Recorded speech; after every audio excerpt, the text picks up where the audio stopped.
روزوں کا اجر ملے گا، جو ہر سال رمضان کے بعد 6 نفلی روزے عید کے دن کو چھوڑ کر شوال کے مہینے میں رکھیں، اور جو ساری زندگی رکھے گا تو ساری زندگی کے روزوں کے برابر، یعنی ساری زندگی رمضان کے روزوں کے بعد یہ 6 روزے رکھے گا، ورنہ ساری زندگی روزے رکھنا جائز نہیں ہے صیام الدہر۔ یہ مختصر سی تمہید، لیکن یہاں پر کچھ مسائل پیدا ہوتے ہیں۔ پہلا مسئلہ یہ پیدا ہوتا ہے، شاید ہی آپ کو کوئی دارالافتاء ایسا نظر آئے جس میں یہ سوال نہ کیا گیا، عرب دنیا میں خصوصاً۔ بڑے صغیر میں شاید نفلی روزے کم رکھتے ہیں، عرب زیادہ رکھتے ہیں، تو اس وجہ سے وہاں یہ سوالات پیدا نہیں ہوتے، لیکن عربوں میں یہ سوالات بڑے پیدا ہوتے ہیں۔ پہلا سوال یہ پیدا ہوتا ہے کہ جو معذور لوگ مسافر ہیں، بیمار ہیں، بیماری کی وجہ سے کسی کے رمضان کے روزے چھوٹے، اور اسی طرح عذر شرعی کی وجہ سے خواتین نے حیض و نفاس کی وجہ سے رمضان کے روزے چھوڑے، کیا ان کے لیے ضروری ہے کہ پہلے وہ چھوٹے ہوئے روزے مکمل کریں پھر ان نفلی روزوں کو رکھیں، یا یہ کہ پہلے ان نفلی روزوں کو رکھیں اگر وقت تنگ ہو، اور پھر بعد میں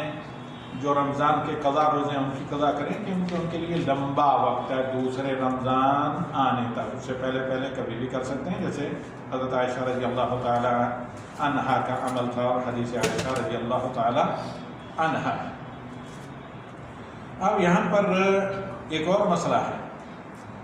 وہ یہ کہ کیا کوئی عورت بیچاری چاہتی ہے، اس کے ذمہ قضا بھی ہے،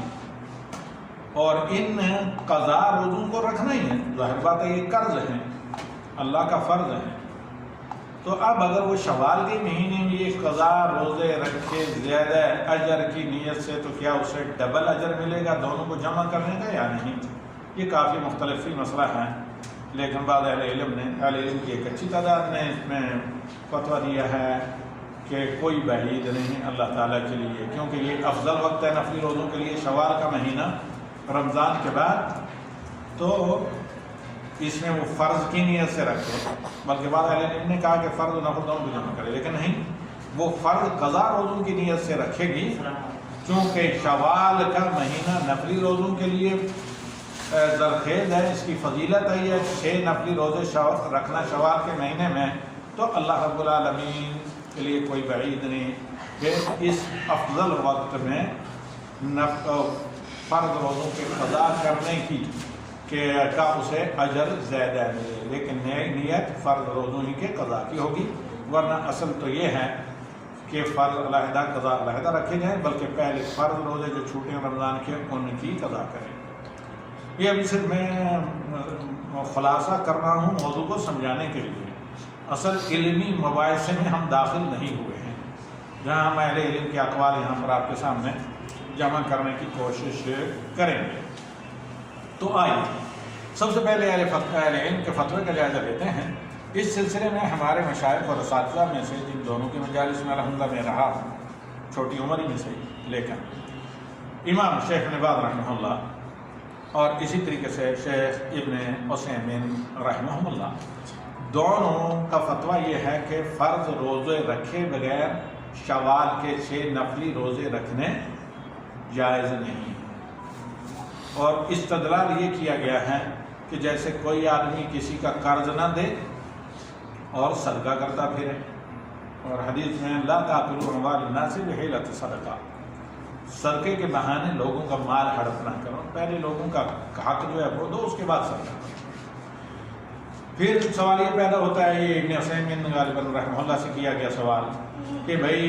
کسی پر تو ہو سکتا ہے رمضان کے پورے مہینے قضا 29-30 روزے رکھنے ہیں، یا 27-28 روزے اسے رکھنے ہیں، وہ شوال میں رکھیں گے تو شوال کا مہینہ تو نکل جائے گا، جن 6 روزوں کی بہت زیادہ فضیلت آئی ہے، تو انہوں نے کہا اس کے پاس عذر ہے، وہ ذی-قعدہ میں رکھیں۔ واللہ عالم، علی العین والراس، مقام شیخین کا اور علمی مقام کے امام ہیں اپنے زمانے کے، لیکن یہ دلائل کے اعتبار سے یہ قول اتنا جو ہے بہت بہتر ہے، لیکن دلائل کے اعتبار سے اتنا اسٹرانگ نظر نہیں آتا، مضبوط وہی ہے جس تک جمہور اہل علم گئے ہیں، جمہور اہل علم عرب و عجم اور سب میں، اور بہت سے علماء اسلام علماء حنابلہ جس میں سے سب سے مضبوط قول علماء حنابلہ کا ہے، اکثریت شوافی کی اور مالکیہ وغیرہ کی، وہ یہ کہ شوال کے روزے اگرچہ نفلی ہیں، ان کی فضیلت آئی ہے، اور ان کو رکھنے کے لیے آپ تمام نصوص کو جمع کریں، قرآن آیات کو، احادیث کو، پھر نبی صلی اللہ علیہ وسلم کے گھرانے کے عمل کو۔ یہ نہیں کہ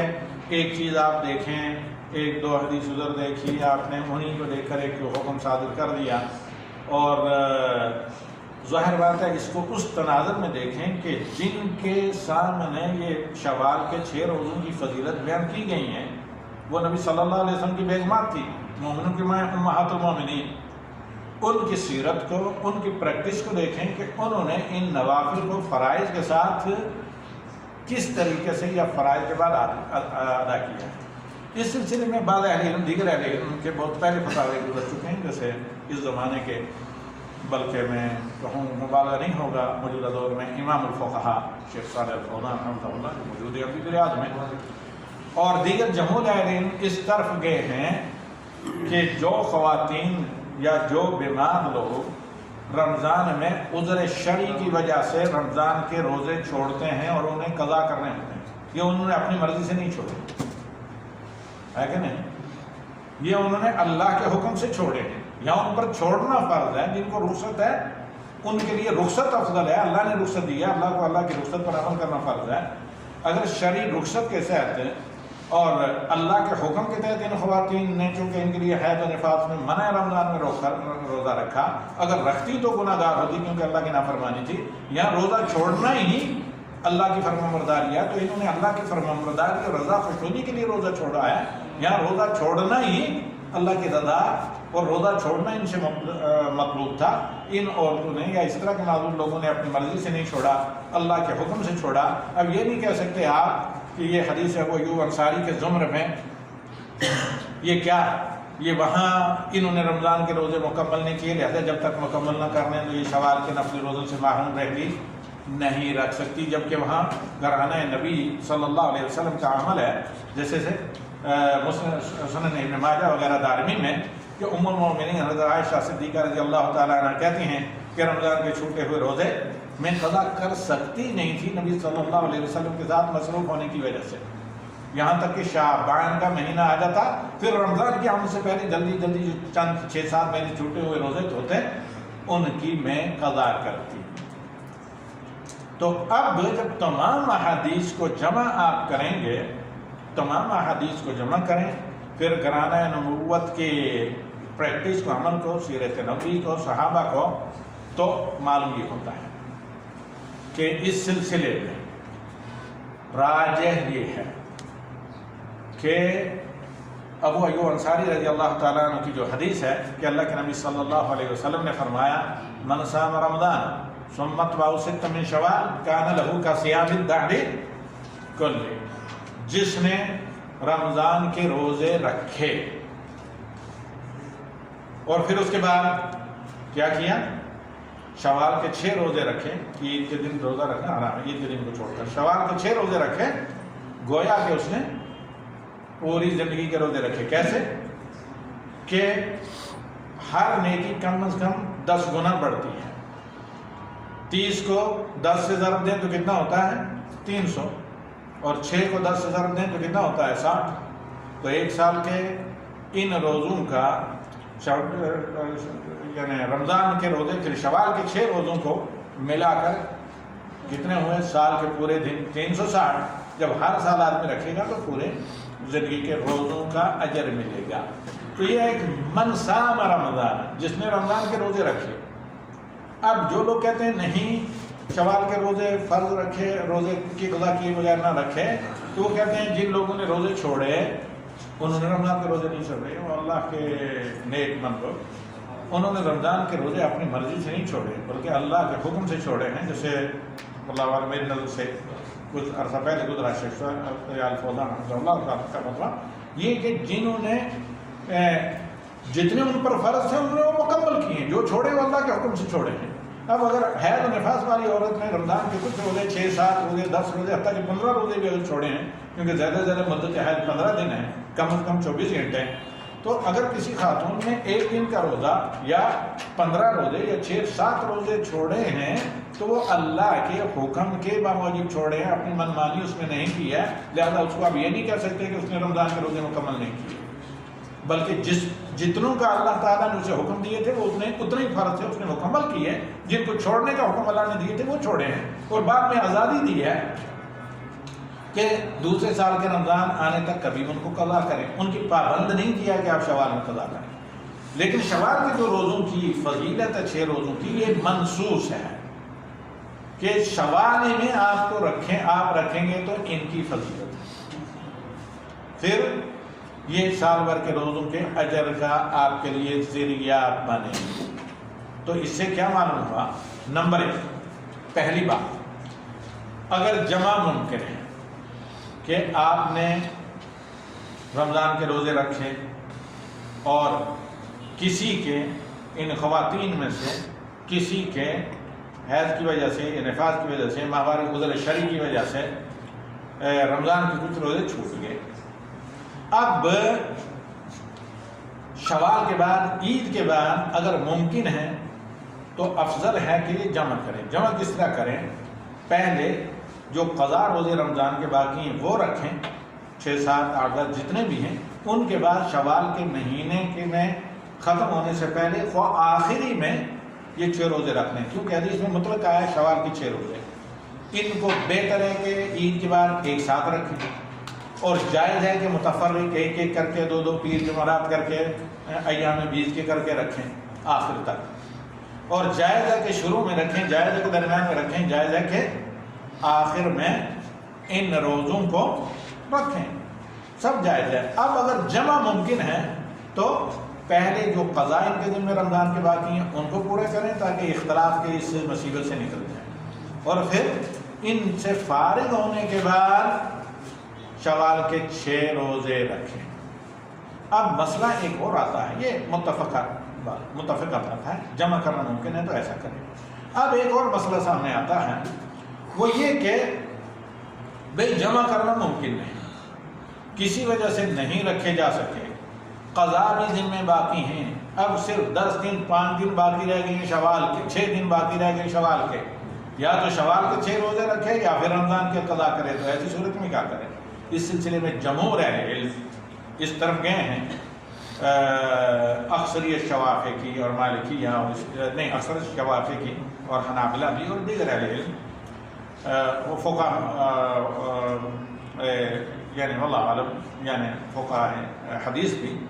وہ یہ کہ چونکہ ان کے لیے تنگ وقت ہے شوال کے 6 روزوں کے لیے، یہ شوال میں آپ کو رکھنے ہیں اگرچہ نفلی ہیں، اور فرض روزوں کی جو قضا ہے وہ آپ شبان تک کبھی بھی کر سکتے ہیں، تو اس افضل وقت کو، ان کی فضیلت کو جو حدیث سے ثابت ہے مد نظر رکھتے ہوئے پہلے آپ شوال کے ان 6 روزوں کو شوال کے اندر رکھنے، نفلی روزوں کو، اور پھر رمضان کے جو باقی ہیں چونکہ شریعت نے آپ کو پابند نہیں کیا کہ پہلی فرصت میں ادا کریں، اور انہیں آپ بعد میں ادا کر سکتے ہیں، اور قرض اور قیاس کرنا اس کا درست نہیں ہے، کیونکہ قرض کسی کا ہوتا ہے، صدقہ کسی کو دیا جاتا ہے، یہ قرض اللہ کا ہے، اور پھر یہ جو نفلی روزے رکھے جاتے ہیں یہ بھی اللہ کی رضا کے لیے، اور اللہ تعالیٰ حدیث قدسی میں کہتا ہے، نبی صلی اللہ علیہ وسلم فرماتے ہیں ایک حدیث میں کہ اللہ تعالیٰ کہتا ہے اصوم لی وانا اجزی بہ، اور دوسری جگہ اللہ تعالیٰ کہتا ہے، وہ اللہ کے نبی صلی اللہ علیہ وسلم کہتے ہیں کہ من صام یوما فی سبیل اللہ بعد اللہ وجهه عن النار 70 خریفا، جو ایک روزہ اللہ کے لیے رکھے تو اللہ اس کے چہرے کو جہنم کی آگ سے 70 سال کی مسافت دور کر دے گا، اگر نفلی روزہ ہی کیوں نہ ہو۔ تو معلوم کیا ہوا؟ افضل اور بہتر یہ ہے کہ جن لوگوں کے ذمے رمضان کے روزوں کی قضا باقی ہو، پہلے عید کے بعد وہ روزے قضا کریں، پھر شوال کے مہینے میں شوال کے 6 روزے نفلی رکھیں، اور اگر ایسے نہ کر سکیں دوسرا مرحلہ یہ آتا ہے کہ ان 6 روزوں کا وقت ہے، یہ 6 روزے رکھ لیں اور بعد میں قضا روزے بعد میں دوسرے رمضان کی آمد سے پہلے کبھی بھی کر لیں. اور اگر کوئی یہ کہتا ہے کہ نہیں پہلے میں قضا ہی رکھوں گا، قضا کرتے کرتے وقت نکل جاتا ہے، تو اس کی نیت کے اعتبار سے اللہ تعالیٰ ان کو نفلی روز کا بھی اجر دے گا. کیونکہ جب کسی نیکی کی نیت کر لی جائے، جیسے صحیح حدیث رسول صلی اللہ علیہ وسلم ہے، تو اللہ تعالیٰ اس کے نامہ اعمال میں نیکی لکھ دیتا ہے. اب ایک اور مسئلہ جو صرف خواتین ہی کا، ہاں وہ مسئلہ، بلکہ بعض مردوں کا بھی جو مسافر بیمار ہے. کیا کوئی آدمی چاہتا ہے کہ رمضان کے روزے وہ قضا تو کرے گا، اب اتنی ہمت نہیں کہ پہلے قضا کرے پھر نفلی روزے رکھے. بالخصوص خواتین کے شوہر کے حقوق و گھریلو بہت سے معاملات ہوتے ہیں، اور شوہر کی اجازت کے بغیر نفلی روزے رکھنے جائز بھی نہیں خواتین کے لیے. جب شوہر گھر پر موجود ہو، موجود کا مطلب شاہد کا مطلب شاہد نہیں، یعنی اس کو بیوی کی ضرورت بھی ہو، تو ایسی صورت میں کیا 2 in 1 کیا جا سکتا ہے؟ یعنی فرض کے روزے ان شوال کے دنوں میں جو فرض روزے قضا ہیں وہ رکھیں. تو اس میں جو فتویٰ ہماری نظروں سے گزرا ہے، راجہ یہ ہے کہ ان فرض روزوں کی قضا کی نیت سے شوال کے اس نفلی روزوں کے لیے ذرخیر افضل مہینے میں رکھے تو آپ کا فرض و ادا ہو جائے گا. لیکن افضل زمان کی وجہ سے، ٹائم جو چونکہ بہت افضل ہے رمضان کے بعد روزوں کے لیے، شوال کا مہینہ، کوئی اللہ تعالیٰ کے لیے بعید نہیں کہ آپ کو آپ کی نیک نیت کے اعتبار سے اجر دے. لیکن کیا کرنا پڑے گا؟ فرض کی جو قضا ہے آپ کے ذمہ، اسی کی نیت سے اس افضل وقت میں روزے رکھیں گے. اسی طرح جو ایام بیز ہے، پیر و جمعرات وغیرہ ہیں، کوئی خاتون اگر کسی کو وقت نہیں ملتا اس کے ذمہ، یا کسی مرد و زن کسی کے بھی ذمہ رمضان کے روزوں کی قضا ہے، تو ان افضل دنوں میں وہ قضا کر سکتا ہے. لیکن رمضان کے روزوں کی فرض کی قضا کی نیت سے رکھے گا. لیکن چونکہ ان دنوں میں جیسے پیر جمعرات کے دن اللہ تعالیٰ کے اعمال پیش کیے جاتے ہیں، ایام بیز 13 14 کے افضل روزے ہیں، تو زمان کی ٹائم کی فضیلت کی وجہ سے یقیناً اس قضا کرنے کا بھی اس بندے یا بندی کی نیت کے اعتبار سے بہت زیادہ اجر دے گا. کوئی بعید اللہ تعالیٰ کے لیے نہیں جو ایک نیکی کو 10 گنا اور 10 کو 700 گنا اس سے بھی زیادہ اجر دیتا ہے. جبکہ روزے کے بارے میں اللہ تعالیٰ کہتا ہے الصوم لی وانا اجزی بہ، روزہ میرے لیے، میں اور میری رضا کے لیے، بلا دکھاوے کے، بلا شہرت کے، آدمی صرف مجھے راضی کرنے کے لیے رکھتا ہے، میرے خوف سے اور میرے ڈر سے بچنے کے لیے روزہ رکھتا ہے. میں کتنا اجر دوں گا اللہ نے تو اس کا 700 بھی نہیں بتایا، کوئی حساب نہیں بتایا. کوئی بعید نہیں کہ اللہ تعالیٰ ڈبل اجر بھی دے. جس طرح بعض اہل علم کے فتاوی آپ کو انگریزی عربی دونوں میں مل جائیں گے، اردو میں بھی پتہ نہیں. کیونکہ اگر عجیب اتفاق ہے کہ میں نے زندگی میں اردو بہت دیر میں پڑھی، شروع میں پڑھنا شروع کی اپنے علاقے میں بھی، خطے میں عربی. جب عربی تقریباً اچھی میں پڑھ چکا تھا، اس کے بعد اردو بھی تک توجہ ہوئی. اور بلکہ برصغیر میں جب تھا تو میں امتحان کے پیپر اردو وغیرہ میں لکھے، اردو کتابیں یا میٹیریل پر میری بہت کم نظر پڑی ہے. تو اس اعتبار سے ہو سکتا ہے کہ اردو فتاوے وغیرہ میں یہ چیزیں ملیں یا نہیں مجھے نہیں پتا. لیکن وافر مقدار میں عربی اور انگریزی میں یہ کتابیں آپ کو اس پر سوشل میڈیا ویب سائٹ جو اتھینٹک ویب سائٹ ہے ان پر مل جاتا ہے. اور آپ کو اسلام کیا میں آپ کو مل جائیں گے انگریزی ورژن میں بھی، اردو میں اس کا اردو انگریزی دونوں ہے. اور اسی طریقے سے اسلام ویب ہے، دیگر لجنہ دائر ہے، فتویٰ آن لائن ہے. اور بالخصوص سنی یا اس کا انگریزی ورژن تو نہیں ہے، لیکن وہاں عربی ورژن میں یہ چیزیں آپ کو انشاءاللہ العزیز ملے گی. مجھے لگتا ہے چینل بدلنا پڑے گا، یہ جو ہے ڈیوائس کچھ گڑبڑ نظر نہیں آ رہی.